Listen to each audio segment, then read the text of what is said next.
We now come to the urgent the statement. Minister Jim McMahon. Thank you, Mr. Speaker. This government was elected on a mandate of change to deliver a new era of economic growth and national renewal and reverse the years of failure and decline that we inherited. And through the tough decisions that we took at the budget, we prevented a return to austerity while protecting working people's payslips. The plan for change the Prime Minister unveiled earlier this month is the next stage on the journey of reform, a plan to kickstart growth and get Britain building again, putting more money in people's pockets and delivering 1.5 million new homes, good jobs and opportunities for all. And just this week, we announced our plans to rebuild and reform local government and to empower local leaders to deliver this change so that the benefits are felt in every community. Because we cannot do this alone. We need strong, empowered local government to work with us as equal partners in a new relationship. Public service, our collective duty. But after a decade of cuts, fiscal mismanagement and the failure to fix the foundations by the previous government, it stands as a fact that councils of all political stripes are in crisis.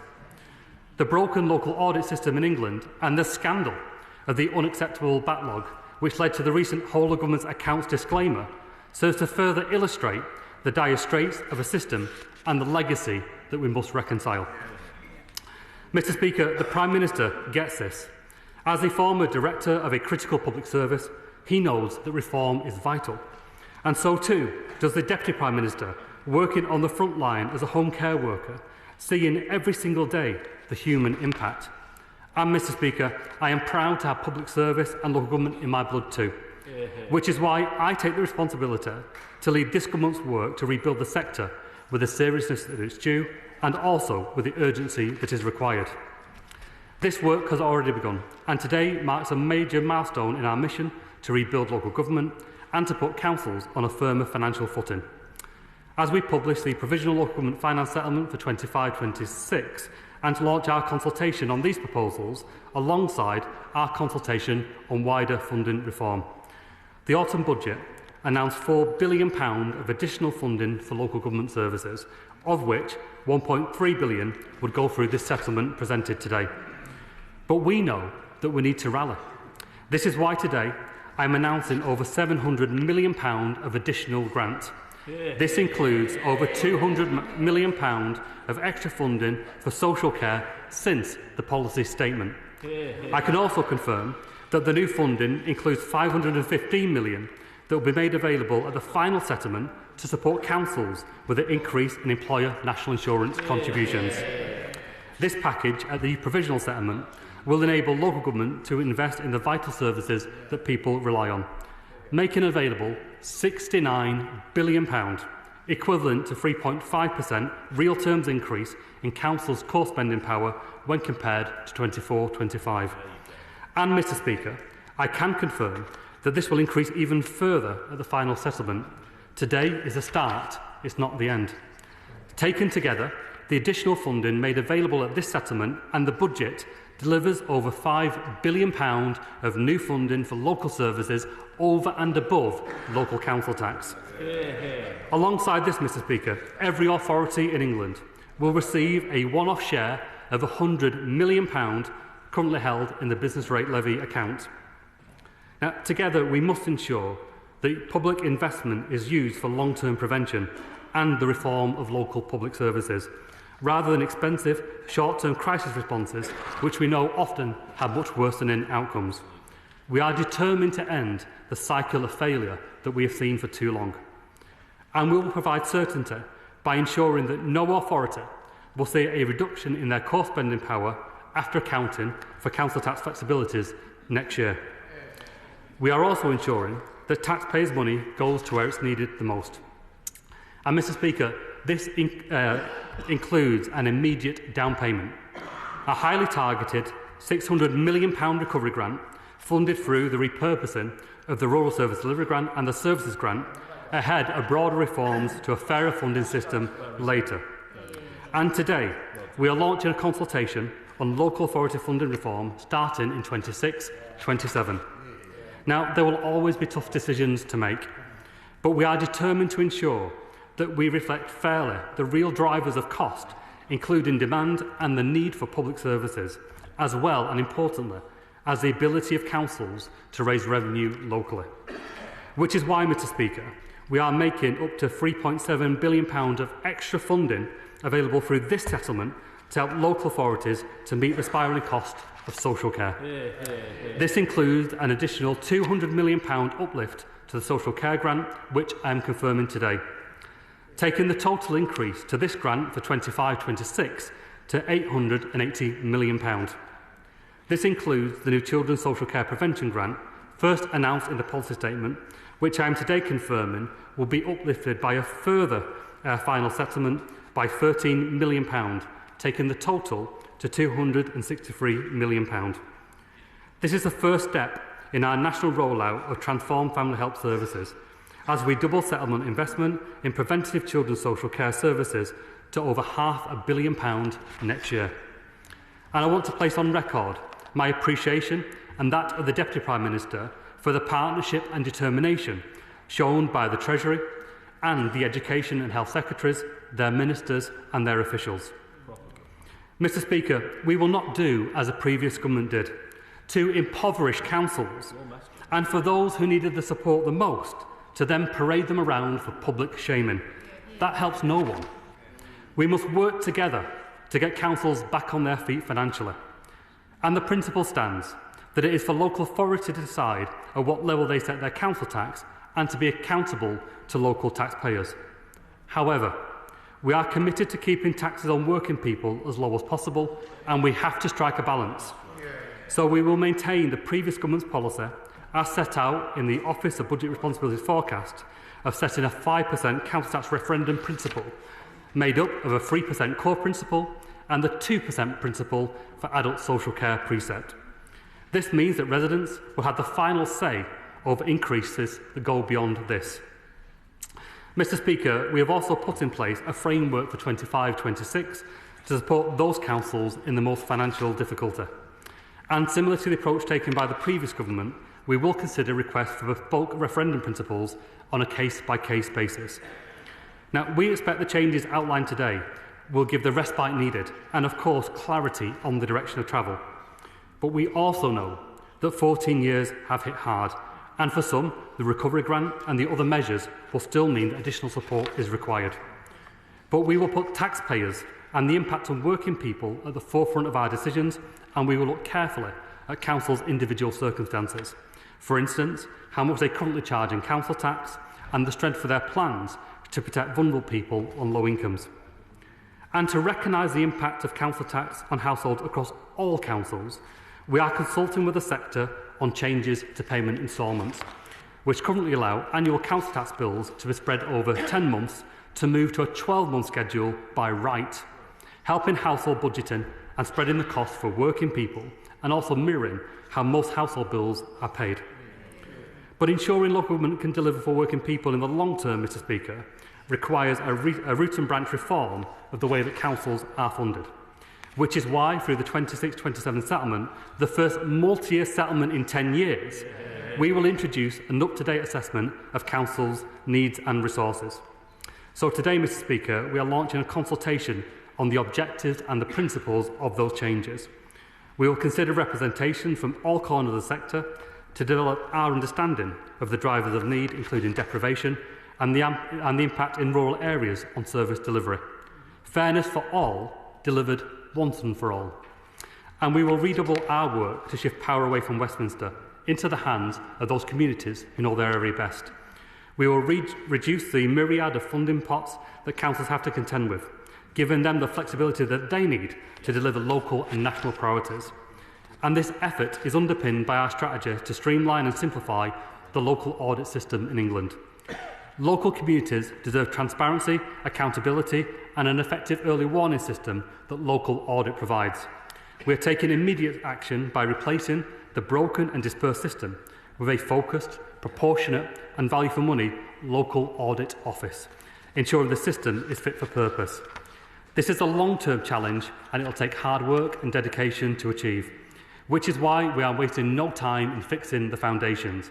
getting the audit backlog under control and overhauling the system for the long term, returning to secure multi-year settlements, bringing forward ambitious plans for devolution for growth and to reform local public services, while improving standards, accountability and efficiency. We are building for the long term to get local government fighting fit, to be legal and to be decent as equal partners, to rebuild our country from the ground up, ready to play its part in delivering the government's missions through our plan for change. I commend the statement to the House. Shadow Minister David Simmonds. Thank you very much indeed, Mr. Speaker. It is Christmas. The two wise men and wise woman of the government have arrived bearing their gifts for local councils. But on closer inspection, whilst the gold is beautifully packaged, the box is somewhat emptier than people have been expecting. It's been a challenging few weeks. Mr. Speaker, it's been a challenging few weeks for local government. We've heard the government's plans to take as much as they can of the local out of local government. And it's clear that this statement today will leave our local authorities facing further challenges in doing the day job and very significant uncertainty as we go into the new year. Mr. Speaker, all of this is coming from a government that promised just a short time ago that it would end the bidding war, as they called it, between councils for money, then promptly started a new bidding war for homelessness funding, rather than address it through this settlement, given that it is a core statutory duty of local authorities. And, Mr. Speaker, the consequences of that, of the approach that government are setting out today, localism on central government terms only, represents just in London a £7 million net cut in the funding councils will have available to deal with homelessness at a time when rough sleeping is up 27%. Councils face uncertainty, Madam Deputy Speaker, about the cost of funding elections. The Minister told us just a few days ago that he was going to be considering whether to cancel local elections in places facing local government reorganisation. And up and down the country, in all of those local authorities, our returning officers are booking and paying for the polling stations. They're hiring the staff. They're carrying out the canvassing. They need certainty as we go into this new year. And of course, our councils also face additional and uncertain challenges announced in the Children's Wellbeing and Schools Bill and various statements made by other ministers, which clearly imply a very significant increase in the cost of new statutory duties coming the way of our local authorities, with no clarity about how that may be funded. And all of that on top of the cost of bringing forward local government reorganisation proposals to a deadline early in the new year. It's not clear, Madam Deputy Speaker, whose interests that serves. But for all of those local authorities that may be considering that, that represents a significant additional cost pressure. So in summary, as many of our councillors go away for their Christmas break and try and digest the detail of this with their Christmas lunch, they are going to be facing rumbling indigestion as they realise that their budget pressures are growing significantly, and especially in rural local authorities that face huge losses from the cancellation of funding that supported the additional and quantified costs of local government services in a rural environment. Now, I'm going to be fair to the Minister. The 2.7 billion black hole that we spotted at the time of the budget announcement has shrunk by around 700 million. But let me ask him, when it comes to council tax increases that will be announced by our local authorities in February, how much are they going to have to put the council tax up to meet the shortfalls here? How much are they going to have to put up council tax to cover the government's new approach to asylum, which is driving up the costs of temporary accommodation? When will they provide clarity on the dedicated schools grant override, given the impact that that has on our local authority budgets? When will they provide clarity on the election preparation costs? Given the Local Government Association has identified a 1.766 billion shortfall just from the government's national insurance contributions, when will they announce further funding to cover those costs? And when we consider the cancellation of the New Homes bonus means 3 million lost by Birmingham, 3.7 million lost by Buckinghamshire, 4 million from Central Beds, 5.3 million each from Ealing and Milton Keynes, North Yorkshire alone 3.7 million from that, 14.3 million from Rural Services Grant, an £18 million cut for a rural local authority in this budget, £9.5 million cut from Lincolnshire. Madam Deputy Speaker, it is clear there are very tough times ahead for local authorities as they begin to look at the detail. And the new homes bonus in particular means that the places that have built the most homes are the ones that lose their benefit. Madam Deputy Speaker, if this is fixing the foundations, I wouldn't want to stay in the tent that's the only thing this would hold up in our local authorities. Minister Jim McMahon. Thank you, Madam Speaker. Well, here we go again. You would think after 14 years of councils being on year-by-year watch to find out what position they would be in, they would at least welcome the preparation now to multi-year settlements. They had 14 years to get the house in order, and they couldn't even line up to give councils more than 12 months certainty about what was coming. But the one thing that councils were absolutely certain about is that it was only going to be bad news after bad news. When crisis in adult social care, in children's services, in homelessness, was rising at a rate of knots, and the government were completely missing in action. That's what councils were facing. And how many councils went bust on their watch? Councils lining up, exactly saying to the government that they couldn't afford. Well, let's talk about Birmingham, because they reference the £3 million new homes bonus.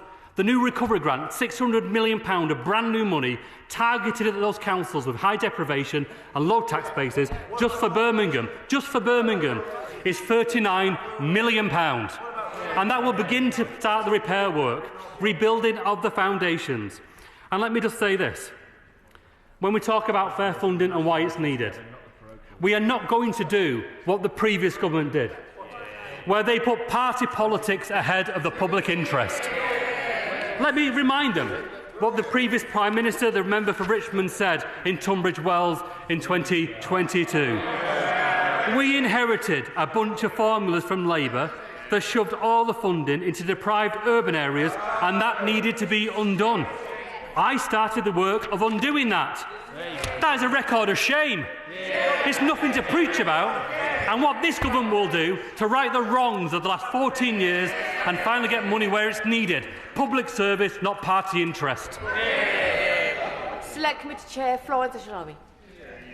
Madam Deputy Speaker, and I thank the Minister for outlining this much-needed uplift in funding today. And I agree with him in that our councils up and down the country, regardless of political persuasion, need a government to support them, not to criticise and denigrate them, which is what we have sadly had in some cases over the last 14 years.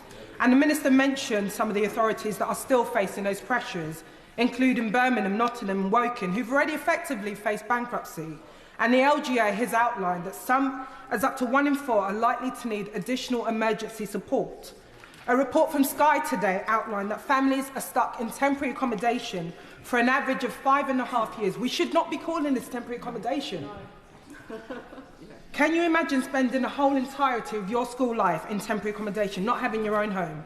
The homelessness funding announced today by the Minister are welcome, but if we're honest, there are sticking plaster in that they do not give the councils the tools to build social housing.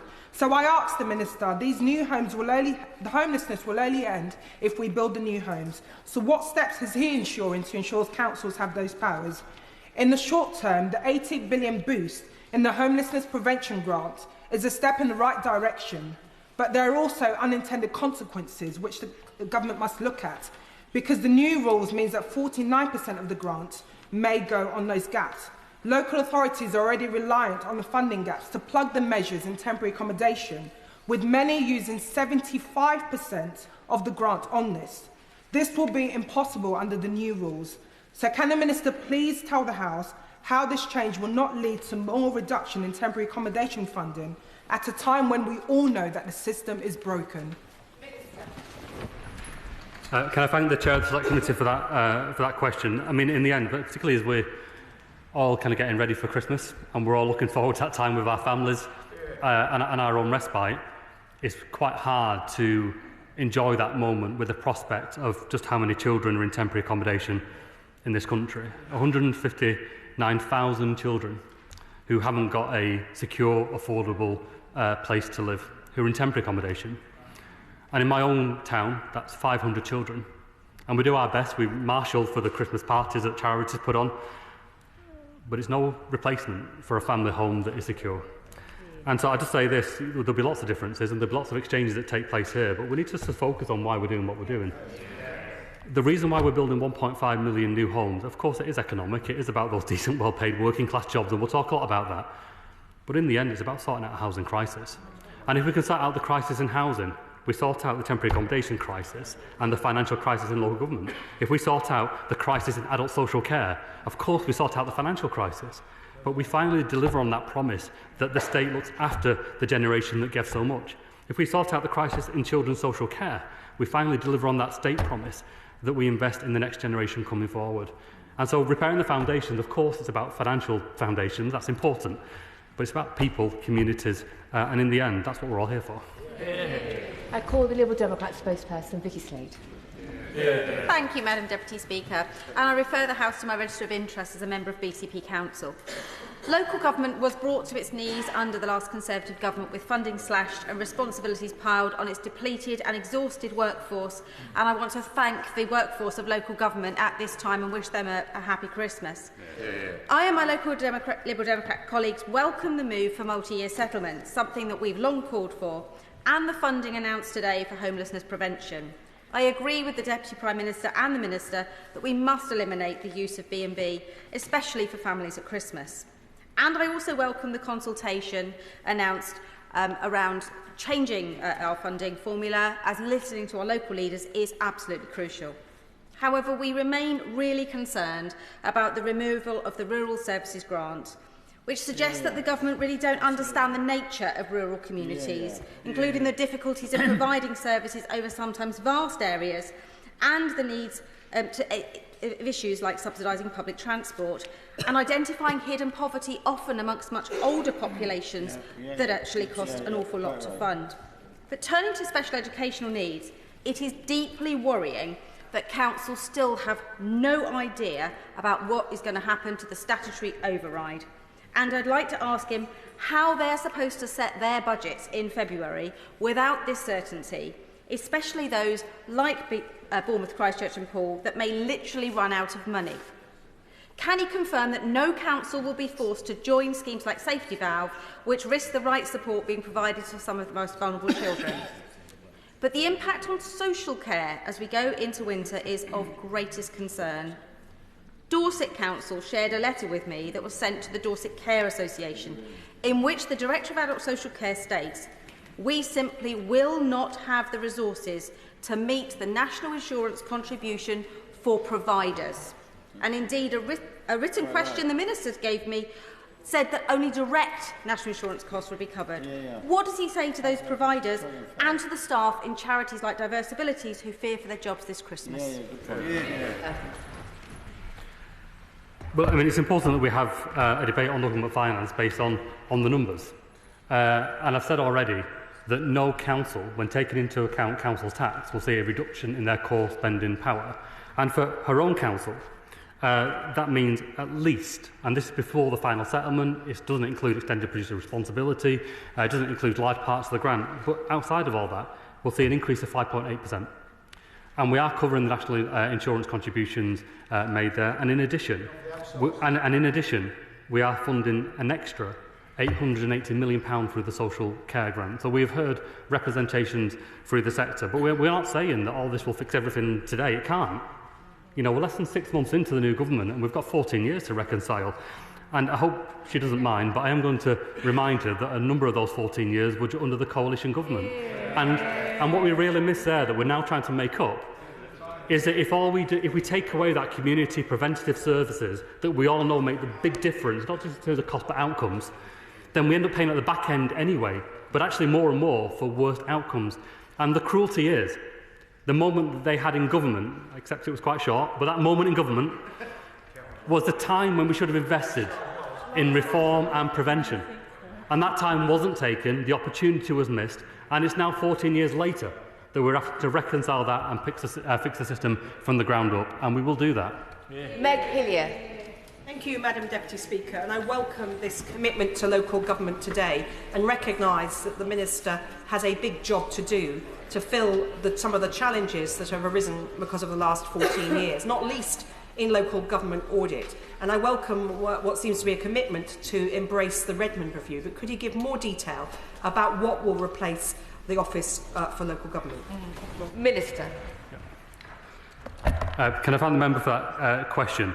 I think most in the sector would agree that Oflog, as it stands, the Office of Local Government, had a vague remit, that it was an expensive way of gathering data, and in the end, if it was to be developed, it would potentially risk mission creep, that it would verge into the areas of the previous Audit Commission in the way that was so disliked by local authorities.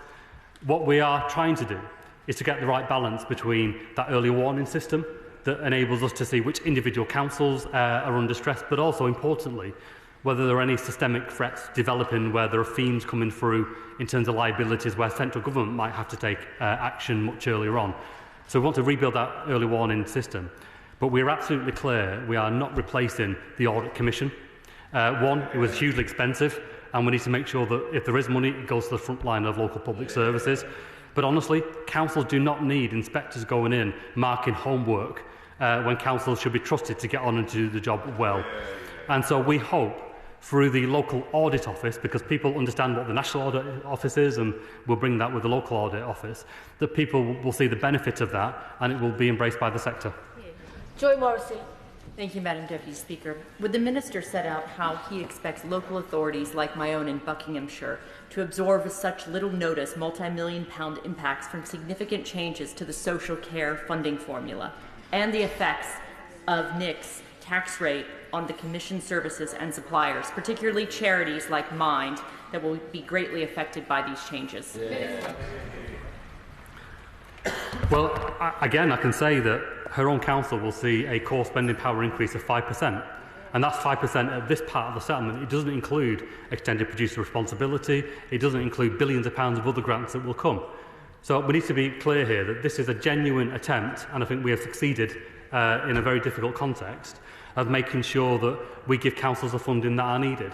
But it stands as a matter of fact that some councils' local tax bases are stronger for reasons that go back many years and many centuries in some cases, not because of the efforts of the local council, because it is what it is. And what we found for too long is that councils in deprived communities with lower tax bases have done everything that's been asked. They have raised council tax to the maximum, local communities are paying more and more, but increasingly for less and less because they're seeing their neighbourhood service diminish. So there are tough choices, and we don't shy away from that. We are very honest on the face of the oral statement about the trade-offs that have had to be made. But for our own council, in core spending power, a 5% increase will absolutely help deal with the issues that she raised. Pete Dowd. Peter, sorry. See the wise men and woman on our front benches, then Ebenezer Scrooge and Jacob Marley on the other side. Would he agree with me that the statement he has made today is in stark contrast to the legacy left by the benches opposite, which left local government in dire straits?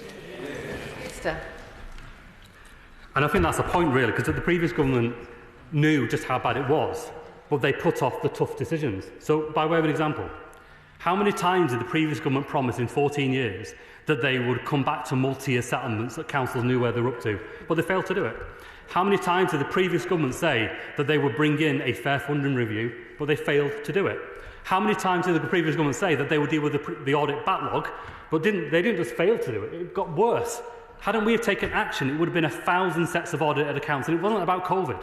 Those accounts went back to 2015. This was systemic, and it was all on the watch of the previous government. What that meant in practice was £100 billion of public money that they couldn't account for. So they didn't really know the state of the sector because they completely gave up monitoring it.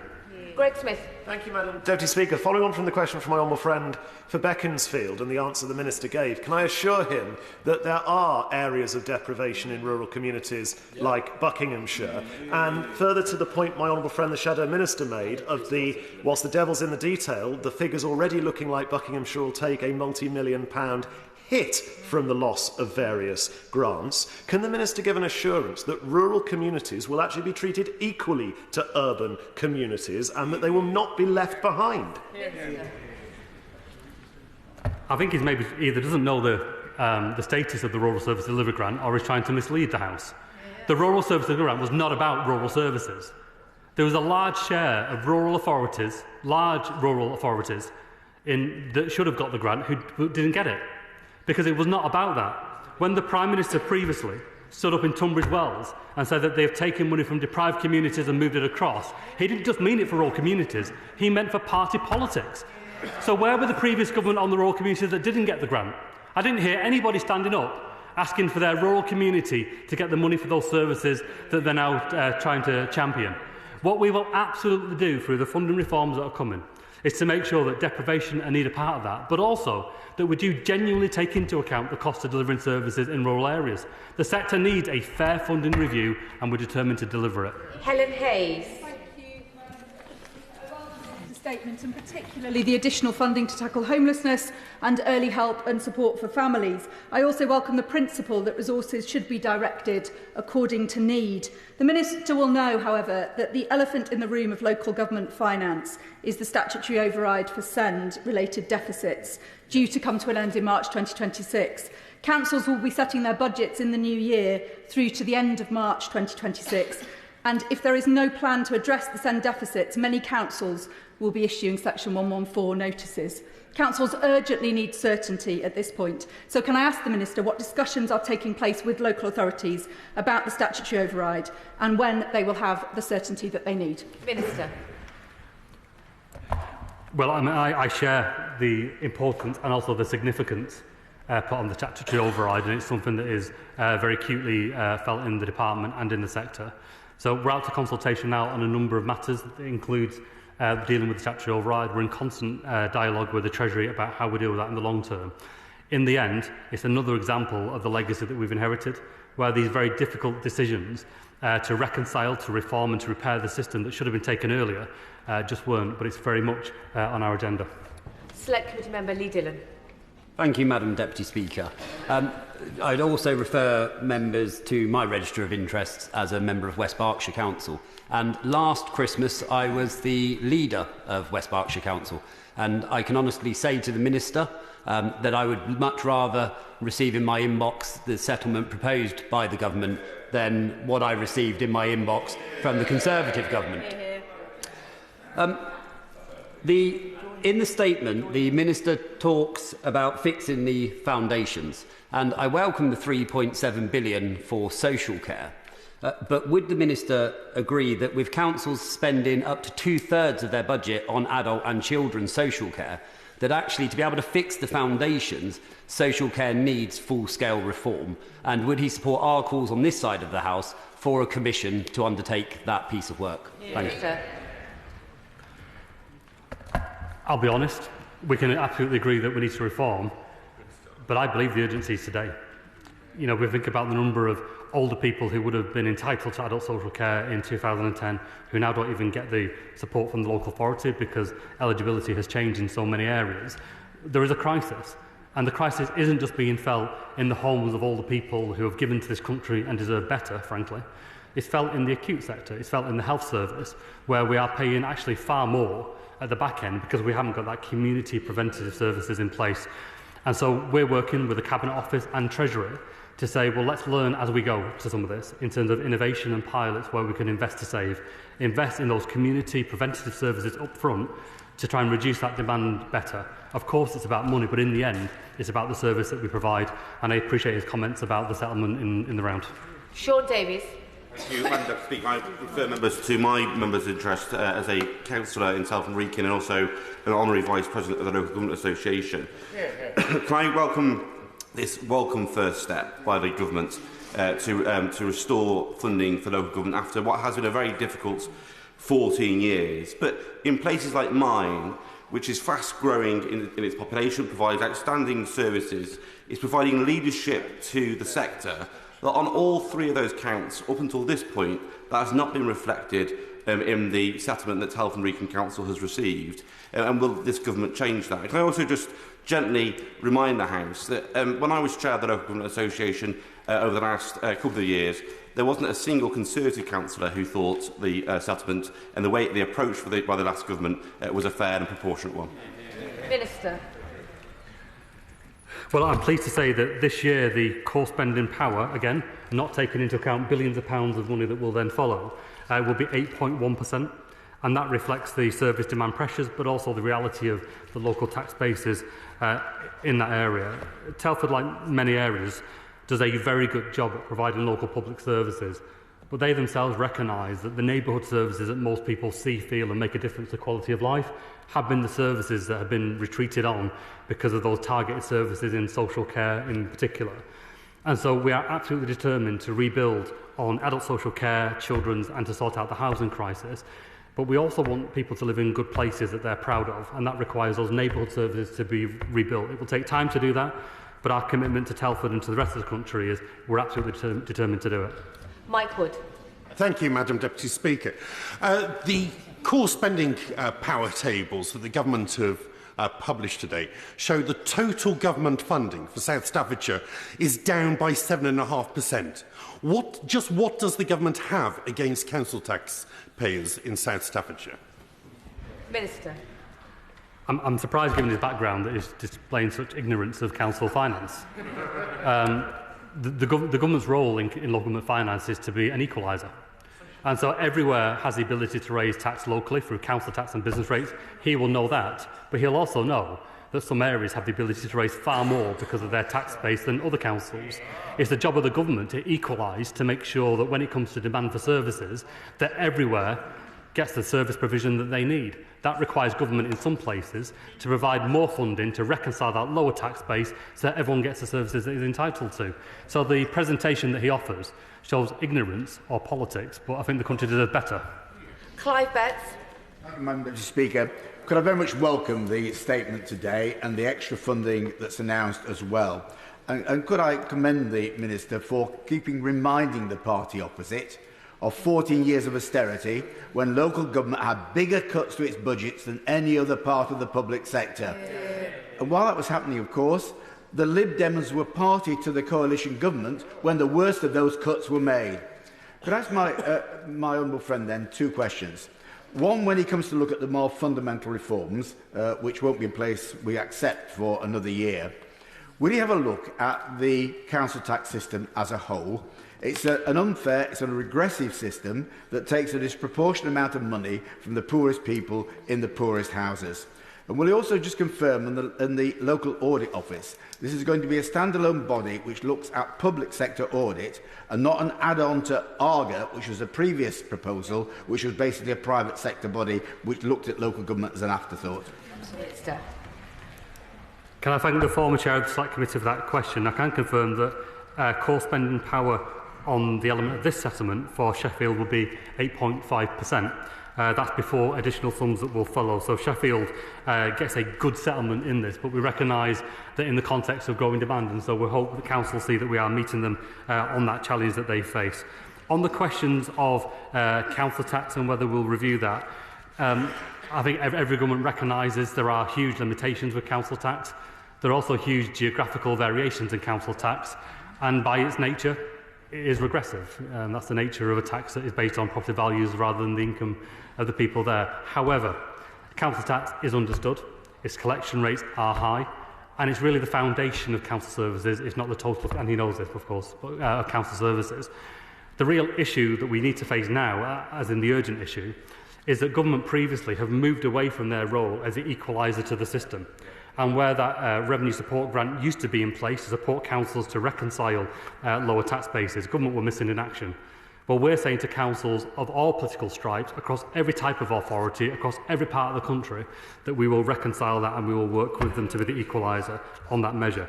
On the local audit office, we are absolutely determined this will not be a return to the Audit Commission.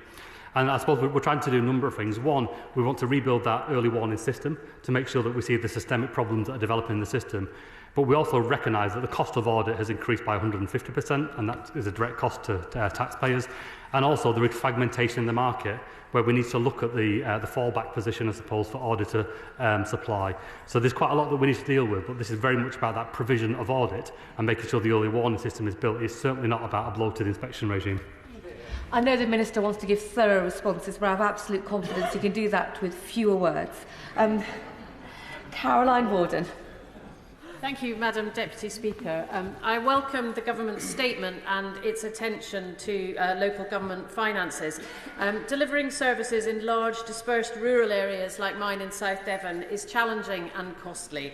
So what plans does the Minister have to ensure that rural local authorities will be allocated additional funding to manage this extra cost of delivering services across rural areas like mine? Thank you. Minister. And that's exactly the point. So when we move to a fairer funding formula, and of course we'll consult on the component parts that make that up, we do have to take it in the round, because like genuinely I want any part of the country, any type of local authority to be able to interrogate it and say, even if they disagree with the quantum, and there'll always be arguments about the quantum, the rationale holds and the evidence base holds. And it's a matter of fact that the cost of rural service delivery is accepted. There is a premium just because of the travel, say if you're a home care worker, the travel times in between appointments and the rest of it. I think though it's probably accepted too that the evidence base isn't as robust and strong as it needs to be. So we want to make sure that through the process we take it into account, but the evidence base is strong and robust as well. Chianwara. Speaker, 40 years of Tory austerity and fiscal mismanagement halved the central government funding for Newcastle City Council, sucked the blood vampire-like from our local economy and left local businesses and families drowning in uncertainty. So I welcome this increased funding and the specific commitments on housing and social care. But can he reassure me that there is further light at the end of the tunnel, that the work that this government is doing on public service reform, local funding reform, business rates reform and innovation and investment reform will mean that the people of Newcastle and indeed the North East will have the power and the resources to build the public services and the economy that we choose? Minister. I think that's completely right. There is no council, and I would say, by the way, credit to council officials, to frontline workers and to councillors. If you look across government, it is local government that has led on innovation, it's local government that has led on reform, and it's local government that has bound together local communities in very difficult times. I would say too often, with other parts of the system working against the local interest and not with it. And we need to find a way not of sending a message to local government, because I think it's understood. It's saying to the wider system that when we make that public sector investment in Newcastle and other places, that we expect all of the system to rally around a single plan for the place and for its people, and for local government to be respected as the local leaders, the conveners of place, to hold the ring on that, to make sure that there isn't duplication, there isn't contradictions, and money is going to deliver the right outcomes for local people, and we're absolutely committed to that. James Wild. Thank you, Madam Deputy Speaker. Large rural counties like Norfolk face higher costs in delivering their services, and the government's jobs tax add £14 million to the pressures that Norfolk County Council is facing. So can he clarify whether the NICS funding he referred to in his statement going to Norfolk County Council and other councils covers the cost of social care commissioned services or not? Minister. I mean, first of all, I pay tribute to the leaders in both Norfolk and Suffolk for the conversations that we're having on devolution in particular, and we look forward, hopefully, to make progress on that in the near future, because that's where the real prize is. We can sort out the foundations of council funding, we can reorganise public services to get efficiencies out, but in the end we need to see devolution, we need to see power coming out of this place and given to local communities, and the best way to achieve that is through a mayoral strategic authority working hand in glove with a local authority. On the direct question about NICS, we've provided over £500 million here for direct costs to national insurance contributions for the employers, and we're providing additional money through the social care grant, and it's for council to decide how best to spend that money. Emma Foodie. Thank you, Madam Deputy Speaker. I welcome the Minister's statement and that this government is starting to fix the damage done by more than a decade of disastrous settlements for local government. In my constituency, that means more than 5% increases for each local authority in core spending power. But does the Minister agree with me that, as if not more important, is the consultation on long-term proposals to fundamentally improve the way that local government is funded through a fairer system? Yeah. That's exactly right. We have approached this year very much as a recovery operation. We see that councils were in the ditch and they needed to be pulled out and taken home. And that's exactly what this one-year settlement will do. But what they need and deserve is a multi-year settlement that gives long-term security and stability. And for that long-term settlement not to be a continuation of a broken system, for it to be a system that has been rewired and put right. So the fair funding review and the multi-year settlement and the reform agenda, where we put prevention at the heart of public services, will begin to achieve that end that the member so rightly points to. Tom Gordon. Thank you, Madam Deputy Speaker. We've heard a lot from colleagues about the delivery of rural services. Harrogate and Knaresborough was one of the areas that saw local government reorganisation, and we now are the largest geographic council in England. So I just want to know what reassurances there will be on making sure that rural services can be provided. I know one of the biggest barriers that we face as a council is being able to deliver home school transport, and we've seen the cost of that go from £5 million just a few years ago, and it's expected to be over £25 million this year. Minister. I've covered the rural service element before, so if I'm just kind of homing on the home to school transport issue, which I know is a huge issue in many county council areas where children are being carried further away to get to local school. I'll be honest and say some of that is absolutely required, has always been required. There's quite a lot of that, though, that is a result of quite a broken system, where the educational provision in local communities isn't being provided and parents are being forced to move further out. The plan that we've got to rebuild education, to invest in schools, some of it funded through implications on private schools to get that money into the state sector, is about rebuilding that local education provision so parents have the choice and confidence to go to the local state school nearest to their home. That will have an impact on council budgets on home school transport. Gareth Snell. Thank you very much, Madam Deputy Speaker. After 8 years of Conservative rule in Stoke-on-Trent, the council was taken to the brink of bankruptcy, and the Minister will be well aware of the extraordinary financial support that we've received and are having additional conversations on. So could I ask the Minister how the Recovery Fund will interact with those authorities that are in receipt of extraordinary financial support? Can I take this time, Madam Deputy Speaker, to put on record the thanks from the City of Councillor Alistair Watson and John Rouse, the Chief Executive, for the work they've done to stabilise council finances in difficult times. Can I thank the member for that question, and also share in his tribute to council officers and the council leadership in Stoke-on-Trent. So, as a direct cash payment, the down payment I mentioned earlier on, Stoke-on-Trent Council will get £8.7 million. Their core spending power will increase by 8.6% just in this round, but they will very easily see that be well over 10% by the time the full allocations come through. That is part of that rebuilding process, and it reflects, again, as I said before, that we cannot punish councils because of their inherited historic tax base. We've got to make sure that the government steps up to its role to equalise the system so everyone has fair access to public services. Clive Jones. Thank you, Madam Deputy Speaker. I thank the Minister for his statement. I recognise and accept the importance of proper funding for areas of high deprivation, but it is important to acknowledge that councils with low deprivation face rising demand for their services. In my constituency, Wokingham, children with SEND are suffering from this lack of investment.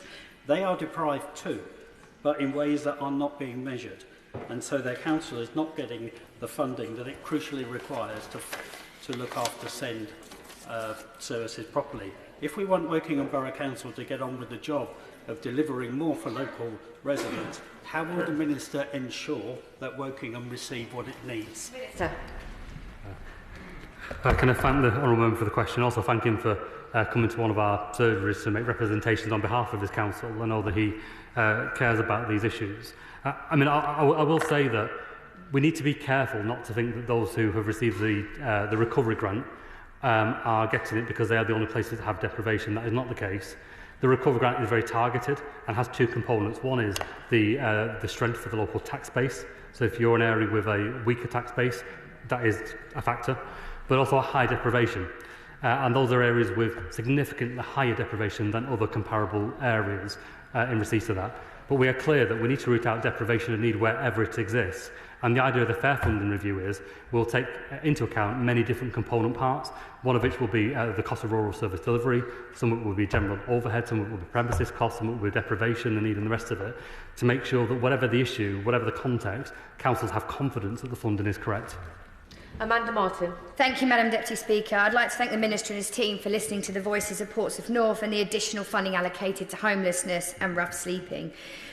so that Portsmouth City Council projected deficit can be addressed. Madam Deputy Speaker, it would be remiss of me not to thank the council workers alongside Bev and all of the volunteers at Helping Hands and other charities in the city who have supported the growing number of people on our streets under the shameful Tory coalition, reign and recklessness. Madam Deputy Speaker, can the Minister confirm that after 5 months in government this is just the start of additional support for our councils? And can he also clarify that should the Lib Dem run Portsmouth City Council need further advice, his door is always open? Minister. Yeah, can I thank for that question? Also congratulate her on her PMQ earlier on and making the case for that. So the Council's overall core spending power will increase by 7.8%. Portsmouth to one side, we do know that whatever measures we take in the general terms, we can never cast the net so wide and so thinly that we catch absolutely every council who are at the extreme ends of that. If we did, it would never get to the depth that's needed. So the door is absolutely open to any council that needs a conversation about their particular circumstance, and regardless of party politics, they can have absolute confidence that we will deal with it professionally, appropriately, and with the respect that's needed for those councils. Members will know, if they're not here for the opening statements, that they will not be called during the statements. Callum Miller. Thank you, Madam Deputy Speaker. I draw the House's attention to my declaration of interest as a county councillor in Oxfordshire. In my constituency and in my surgeries and correspondence, the frustration, desperation and anger of parents and children with special education needs is constant and shocking. Their needs are not currently being met. And as the Minister has acknowledged, the funding shortfall for the high needs block is significant and has led to a deficit which the Local Government Association estimates will be £3.6 billion at the end of this financial year. So I very much welcome the Minister's focus on this and that of his colleagues in the Department for Education. And can he assure parents and children in my constituency that come the multi-year settlement to which he's referred, the needs of these children will be adequately met for the future and the needs of the councils who currently face these huge deficits will be addressed? Minister. Yes, I can confirm that we are providing, with the support of the Department for Education, new funding of £1 billion to support the high needs block in SEND for the reasons that he says. But we also know that money today is not the answer in the long term. We've got to reform SEND provision in the mainstream so that parents and pupils get the support that they need. Josh Winter-Glynn. Thank you, Madam Deputy Speaker. I welcome the money for homelessness in today's statement. Evidence increasingly suggests that prevention works in homelessness. Calderdale is one of 3 local authorities who are working with Crisis to pilot a system of early prevention, which has already in 6 months led to a 20% reduction in people using temporary accommodation. Will the Honourable Member look at this work and commit to championing what works? I mean, that's a very good point, really, that where councils like Calderdale are doing well and excelling, they are working hand in glove with the local community and voluntary organisations to make sure that they get the coverage to really reach into communities. So I absolutely applaud that work, and I hope that the 7.4% uplift in core spending power in this part of the settlement goes some way to supporting them. Jim Shannon. Thank you, Madam Deputy. Can I thank the Minister very much for a positive statement in relation to the funding that's available. Government policy states that local government is the foundation of a good state, from bin collections to driving economic growth. I believe it is paramount that this is done across the whole of the United Kingdom of Great Britain and Northern Ireland. So can I ask the Minister this very specific question? What discussions has the Minister, or will the Minister have, with the Secretary of State for Northern Ireland regarding the possibility of securing greater funding through the Barnett Consequential to ensure that Northern Ireland can have the funding that they need to stimulate local and community and economic growth? Thanks so much. Minister.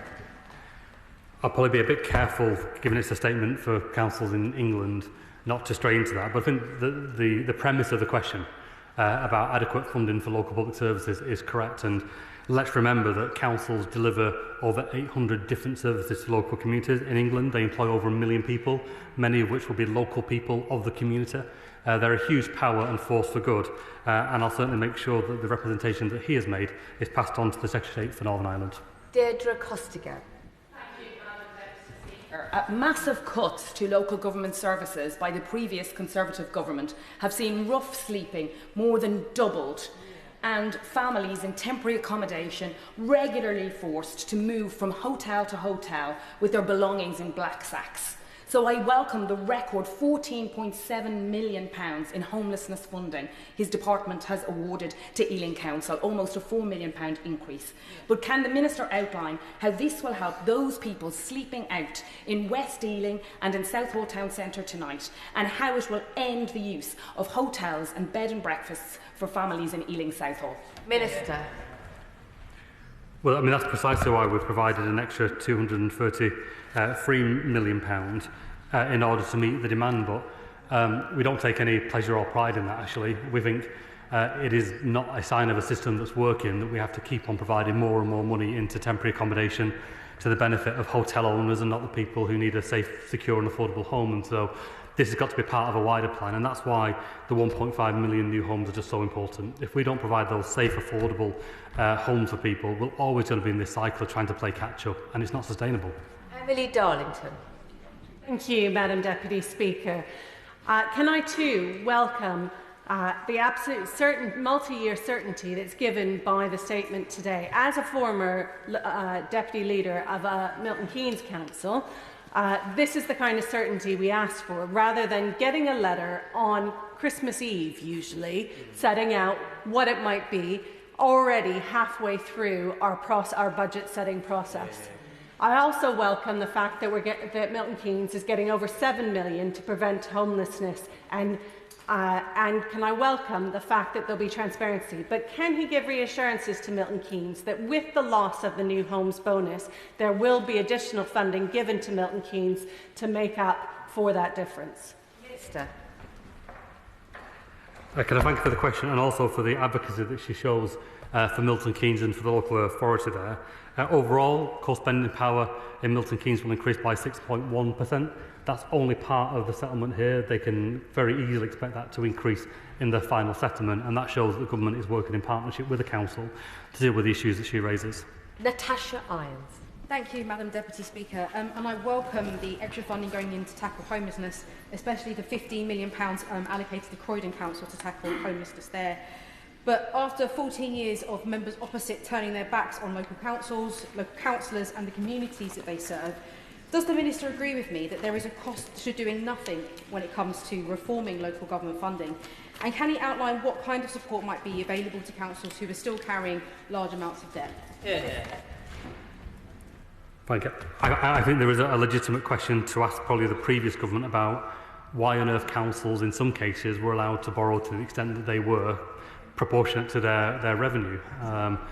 In the end, some councils have found themselves on the wrong side of that. And I'll be honest, when we're designing the recovery grant, that is about deprivation, it's about low tax bases. When we're dealing with the quantum, that's about directing money to particular services. There will always be councils, and Croydon will be one of them, that because of their unique situations, it's outside of that general allocation, but we are ready to have one-to-one support conversations where needed. Chris Vince. Thank you, Madam. Wish you a lovely Christmas break. And can I welcome... Don't put me off. Can I take an opportunity to welcome the Minister for his statement today? As someone that worked for a homeless charity in Harlow, I welcome the at least an additional £1.2 million worth of funding to support homelessness and rough sleeping in Harlow, as well as an additional £1.6 million of funding to neighbouring districts, which partly overlap myself and the member opposite. I would also like to mention, coupled with the multi-year funding for councils, which is something that I achieved cross-party support for in Harlow District Council Chamber. Does the Minister agree with me that this shows a clear desire by this government to support the most vulnerable people in my constituency, but that it must come with joined-up thinking with the £1.5 million new homes planned and also the investment in our NHS? Minister. That's a very cute way to get a long question in. Merry Christmas, Madam Deputy Speaker. He's absolutely right, and can I pay tribute to the work that he does to represent the people of Harlow and also the local authority, and we absolutely stand ready to work for those long-term funding settlement issues to make sure that we genuinely rebuild the foundations. Peter Lamb. Thank you. I commend the Minister for his work in bringing forward this settlement to secure a fair deal for the sector.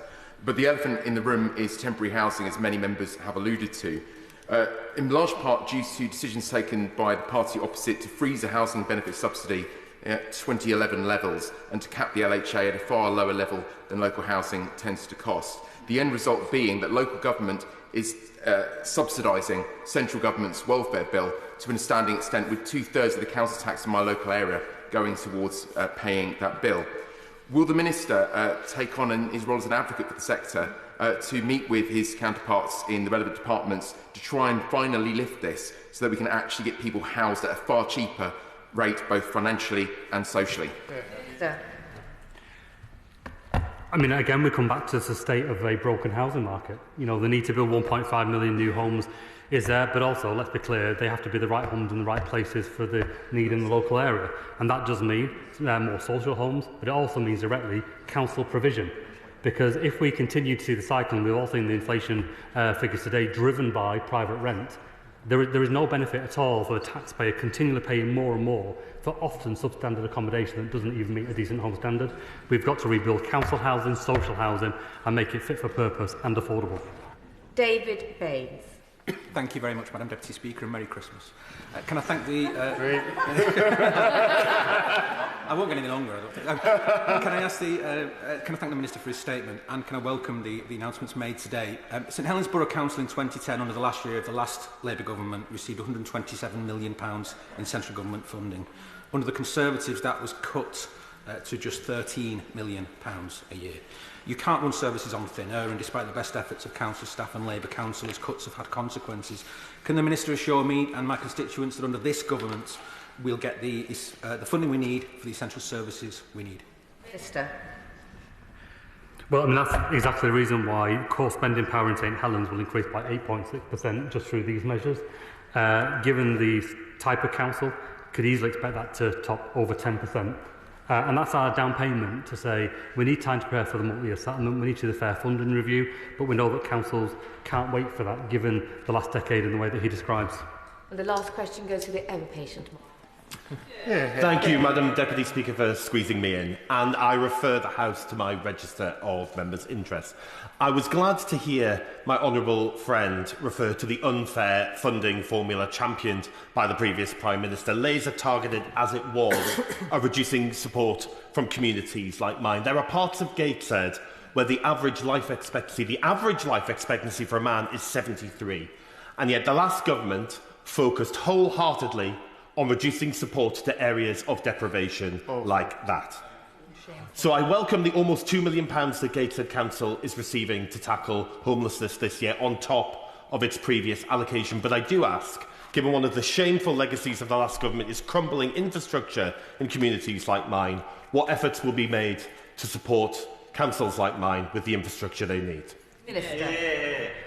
Well, I mean, in the end, some of it is a quantum of funding, but some of it is also the freedoms of funding. So taking away the ring fencing, taking away the reporting is absolutely critical for that. And Gateshead and every other council have our absolute commitment.